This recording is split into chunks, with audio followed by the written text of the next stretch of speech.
네, 월요일 사건 파일 시간입니다. 배상원 프로파일러와 함께합니다. 어서 오세요. 안녕하세요. 네, 오늘 본격적인 얘기하기 전에 저희가 또 조국 장관 얘기를 해야 될 것 같은데요. 이 조국 장관의 부인 정겸식 교수를 소환을 안 하고 기소를 했다는 게 논란이 되고 있어요. 이 수사 전문가 보시기에 이번 기소 어떻게 보십니까?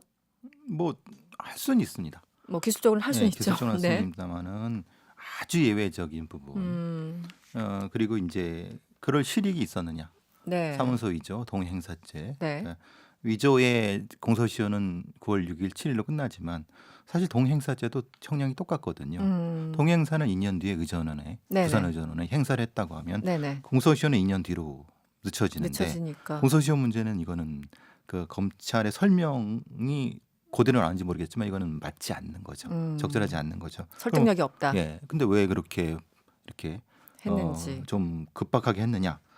이거는 잘 모르겠습니다. 이건 뭐 제가 설명하기 좀 애매한데, 네. 근데 여태까지 이렇게 이렇게 수사도 안 하고 소환도 안 하고 기소한 예가 몇 건 없었지 않았나요?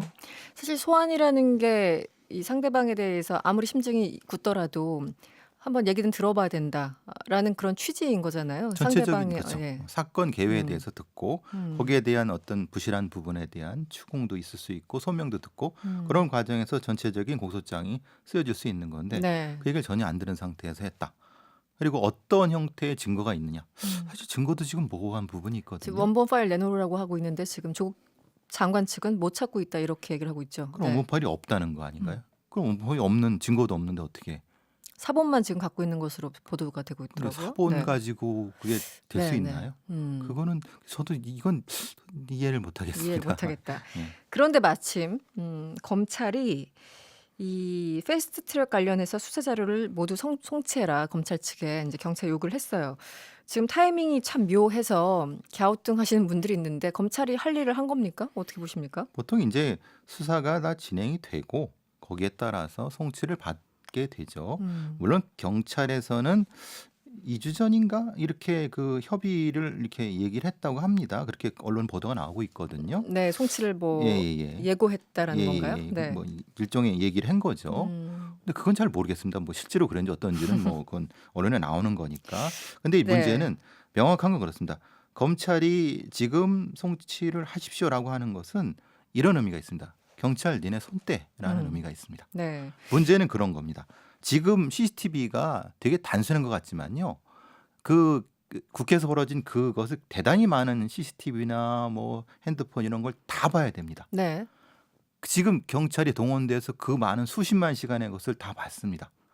그러면 그걸 그대로 받아서 했다? 절대 아니죠. 검찰에서 또 봐야 됩니다. 다시 본다고요? 예. 왜냐하면 거기서 어떤 부실한 점이 있는지 모르지 않습니까? 경찰은 이미 그렇게 수십만 건의 그 파일을 다 봤으면 어느 정도 추렸을 거 아닙니까? 그 특정할 수 있는? 추렸다 하더라도 그것은 경찰의 시각이고 검찰의 시각은 자기들이 다시 또 수사하는 거죠.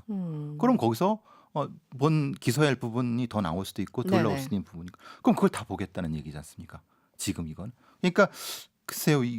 너무 좀 갑작스러운 거 아닌가 싶습니다. 그러니까 시기상. 네. 애초에 더 시간을 주고 요 시간 동안 안 되면은 하자라고 했거나 네. 아니면 애초에 가져왔거나 음. 그러지 않고 중간에 송치하십시오라고 하는 것은 이제 그만하고 보내라 이런 부분인 거죠. 이게 사실 말씀드리기 애매한 의미가 있는 거죠. 제가 이거를 보자마자 이제 타이밍은 차치하고서라도 느낌상 이제 사건이 여러 종류가 있지만 이번 사건은 경찰 입장에서는 아니 우리 수사하고 있는데 중간에 그러니까 손 떼라라는 그런 의미니까 기분 나쁘다. 첫 번째 그런 느낌이 받을 수 있겠다라는 생각이 들고 한편으로는 아 참 의원들 조사하기 힘들었는데 뭐 홀가분하다. 속으로는 또 내심 그런 생각을 하고 있지는 않을까. 어떻게 보십니까?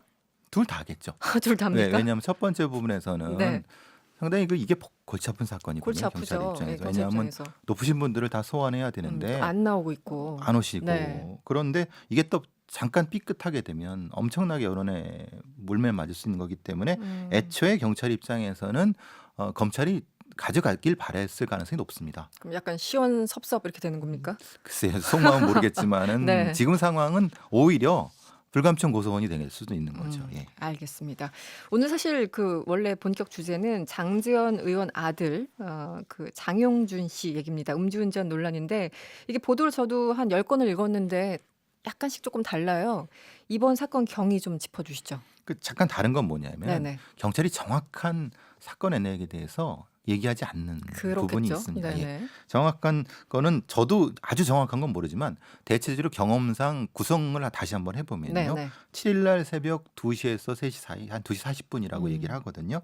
그때 장윤준 씨랑 지인이 장윤준 씨가 모는 본인의 그 외제차를 그 동승자 네. 같이 술을 먹었다고 하거든요. 그러니까 그게 음주 상태라고 네네. 하고 몰고 가다가 마포 인근에 있는 곳에서 오토바이와 네. 충돌이 일어나게 되고 네. 그 충돌이 일어난 피해자 오토바이 탑승자는 뭐 중상은 아니고 경상 정도라고 하는 상태에서 거기서 어떤 상황이 벌어진 여기서 논란이 있지만요. 바로 거기서 내려갖고 확인한 것이 약간 차를 갓길에 댄 상태겠죠. 조금 앞으로 예, 예, 나가서 아무래도 그랬겠죠. 네. 그런 상태가 되고 내려서 얘기를 했는데 이제 지금 언론 보도에 나오면은 피해자한테 여러 가지 합의를 시도했다. 네. 뭐 돈도 얘기를 하고 사실 그 부분은 사실 별 문제는 없습니다. 왜냐하면 보통 우리가 합의를 시도를 많이 하니까요. 네. 네. 근데 어떤 이유 때문인가 그것이 이제 합의가 안 된 상태에서 네. 이 장윤준 씨와 동승자는 약간 좀 떨어져 갖고 있는 상태였고 그때쯤에 이제 피해자분이 신고를 하셨나 봅니다. 네. 네. 경찰이 오게 됐고 경찰이 온 상태에서 지금 이 두 분이 음주 상태였지 않습니까? 네네. 근데 이제 그거 상태에서 이제 논란이 되는 거죠. 네. 왜냐하면 거기에 제3자가 껴서 본인이 음. 운전을 했다. 그래서 이제 그래서 운전자 바꿔치기를 누군가가 사주한 것이 아니냐라는 논란이 지금 되고 있는 겁니다. 그러니까 지금 그 아들 장용준 씨가 있고 동승자가 있었고 그리고 경찰이 이제 온 거잖아요. 그렇죠.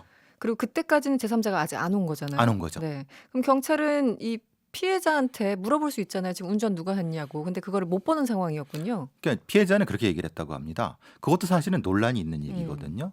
본인은 누군지 네. 확인을 못하는 상황이었다고 얘기를 했다고 하거든요. 뭐 차가 치고 앞으로 갔으면 그 피해자 입장에서는 경황이 없어서 예. 둘 중에 누군지는 근데 네. 문제는 장윤 씨가 합의를 시도했잖아요. 네네. 본인이 운전했으면 합의를 시도했을까? 물론 자기가 동승했어도 음. 뭐 어떤 도의적인 책임 때문에 자기 차니까 합의를 네네. 시도할 수도 있습니다. 네. 그건 명확히 해야 됩니다. 그러니까 내가 운전을 해서 이 부분 때문에 뭐 다치게 했으니까 합의를 시도한 건지 아니면 이 부분은 명확하지가 않습니다. 나오는 아직 보도가 네네. 없기 때문에. 근데 네. 피해자분은 그런 얘기를 합니다. 합의를 시도를 받은 건 맞고 네. 또 하나는 누가 운전했는지 잘 모르겠다. 확정할 수 없다. 음. 거기까지가 보도 나온 내용인데 네. 그 이상은 나오는 게 없습니다. 그래서 어쨌든 둘 다 그 술을 마신 상태였고 그리고 경찰이 왔으니까 둘 다 조사를 했겠죠. 그리고 둘 다 그 음주 측정을 한 거잖아요. 그래서 그렇죠. 예. 면허 그럼 제3자가 등장했을 적에는 경찰이 이 사람을 무시할 수도 있는 거 아닌가요? 그러니까 지금 인 상태에서는 네. 그 상태에서 둘이 있는 상태에서는 자기들은 뭐 안 했다. 처음에 운전 안 했다. 부인하니까. 예, 부인했다. 끝까지 부인했다고 합니다. 그리고 음. 그때 이제 제3자가 왔고 본인이 운전했다라고 음. 얘기를 했다는 겁니다. 그리고 나서 뭐 음주 측정을 하고 네. 셋을 다 했고 새로운 분은 뭐 음주를 하지 않았고 안 왔고. 나머지 지금 원래 있던 장윤 씨와 그 사람은 음주를 했기 때문에 아니 이제 저기 음주를 했기 때문에 네네네. 나왔겠죠 당연히. 네네. 측정은 됐고. 0.12 장윤 씨 0.12%라고 하고요. 네. 그 상태인데 이제 경찰의 얘기는 중대한 상해가 아니기 때문에 네. 그리고 본인이 저기 운전했다고 하기 때문에 그 제3자가 네. 장윤 씨는 돌려보냈다라고 얘기를 하고 있는 거죠. 그 부분이 이해가 잘 안 그렇죠. 예. 갑니다. 네. 거기서 이제 문제가 생기는 겁니다. 네. 지금 그러면 출동했던 경찰이 분명히 신고받고 출동했기 때문에 이 상황 자체가 거기에 그 제3자가 있었던 것도 아니고 네. 경찰이 도착한 후에 도착했기 때문에 그러니까요. 이건 의심해 볼 만하거든요. 네. 이것은 단순히 도로교통부 위반이 아니라 음. 이것은 운전자 바꿔치기라고 하면은 네. 우리가 말하는 위계에 의한 공무집행 방해, 네. 네. 범인 은닉, 도피, 교사까지도 들어갈 수 있는 네. 중대 범죄입니다. 네. 5년 이상의 5년 이상. 5년의 네. 징역이기 때문에 1,000만 원 이하의 벌금. 그러니까 그런 상태라고 하면은 이것은 경찰이 충분히 의심을 했어야 되는 거고, 네. 그러니까 법 적용 자체가 달라야 되는 건데. 그렇군요. 근데 이제 경찰은 지금 민감류 경찰청이 설명하는 건 그겁니다. 본인이 운전했다는 사람이 나타났고 그리고 이 중대상해가 아니기 때문에 돌려보냈다. 이게 앞뒤가 안 맞는 거죠, 말하자면. 네, 그죠? 네, 그러니까요. 그러니까 만약에 제3자가 없는 상태에서 자기네들이 죽어도 자기는 운전 안 했다라고 하면 그 말이 맞을 수 있는 거예요. 근데 누군가 와서 내가 했고 저 사람들은 그냥 갔고 네. 그럼 바꿔치기 혐의가 있는 네. 유기에 의한 공무집행 방해 혐의가 드러날 수가 있는 거잖아요. 그렇죠. 처음부터 세 명이 섞여 있었으면 헷갈릴 수 있는데 그렇죠. 예. 제3자가 나중에 왔는데 왜 헷갈렸느냐 이제 그렇죠. 이런 거예요. 그런 저희들의 상태라고 질문은. 하면은 적어도 네. 임의 동행을 요구해서 음. 경찰서에서 이 상황에 대한 재구성을 해보고 그다음에 블랙박스라든가 아니면 주변의 CCTV를 바로 확인해서 음주를 누가 했는가를 확인은 했어야 되는 거다. 네. 이게 이제 안 했기 때문에 문제가 되는 거고 민감위원청장은 그 부분이 좀 뭐 문제가 있는 게 아니라 이제 그 매뉴얼에는 그렇게 돼 있다 얘기를 네. 하는 거죠. 이게 참 단어를 어떻게 쓰느냐에 다른데 협상이라고 표현할 수도 있고 회유라고 할 수도 있어요. 예를 들어 아까 말씀하신 것처럼 뭐 이렇게 피해 상황이 발생하면은 뭐 이제 협의를 시도한다고 하셨는데 합의 예, 합의를 예. 시도한다고 하셨는데 그 이런 경우는 어떻게 되는 겁니까? 1,000만 원 줄게 없었던 걸로 하자. 예를 들어 그랬다면 가정하에 이거는 합의 시도입니까? 회유입니까? 뭐 어떻게 봐야 됩니까? 말하자면 그 본인에 대해서 네. 본인의 손해 치료비 내가 다 물어주겠다라고 음. 하는 거. 근데 이제 그 상태의 전제가 본인 술을 안 마셨을 때죠.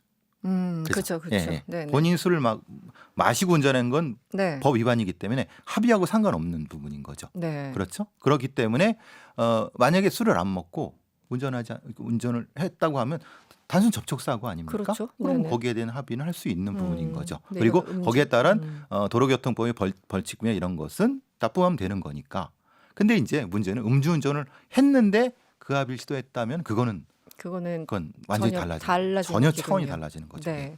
문자 주셨어요. 1900번님 후방 블랙박스 확인하면 되지 않을까요? 이런 문자 주셨고 8698번님 장영준 통화기록 조사해보면 누가 통화했는지 알 수 있지 않을까요? 이런 문자 주셨는데 그렇죠. 이것도 다 할 수 있는 가능하죠? 거죠. 네. 할 수 있는데 안 한 거죠. 왜냐하면 핸드폰 줘보세요. 네. 핸드폰 줘보세요. 저기 제출해서 갖고 우리 확인 좀 합시다. 네. 그러는데 핸드폰 잊어버렸어요. 뭐 이렇게 뭐 했을 수도 있는 숨긴다던가 할 거고. 수도 있지만 그러고 근데 그런 적극적인 형태의 것은 적어도 성의는 보였어야 된다. 경찰이. 그러니까 전반적으로 보면 뭐든지 하여튼 좀 깨름직해요. 이게 설명도 설득이 안 되고. 그러니까 경찰의 이 수사, 그러니까 일종의 그 당시의 처리가 음. 뭔가 법을 위반한 건 아닌 것 같은데. 네.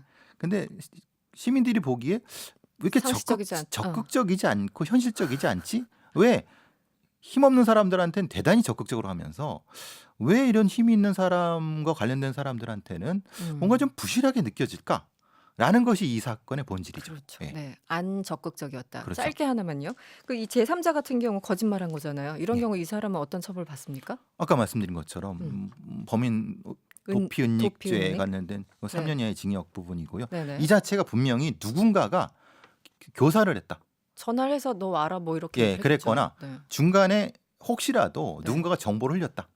그럴 수도 있는 거예요. 왜냐하면 지금 상황이 이 장영준 씨가 집으로 간 다음에 다시 자수하려고 변호사랑 어머니랑 왔단 말이에요. 네네. 그러면 상황을 어떻게 알고? 그렇죠. 누군가 가르쳐줬나요? 네. 그럼 모르겠어요. 알겠습니다. 지금까지 배상훈 프로파일러와 함께했습니다. 오늘 고맙습니다. 감사합니다. 여러분의 퇴근길을 꽉 채워드립니다. 평일 저녁 6시 5분 이승원의 세계는 그리고 우리는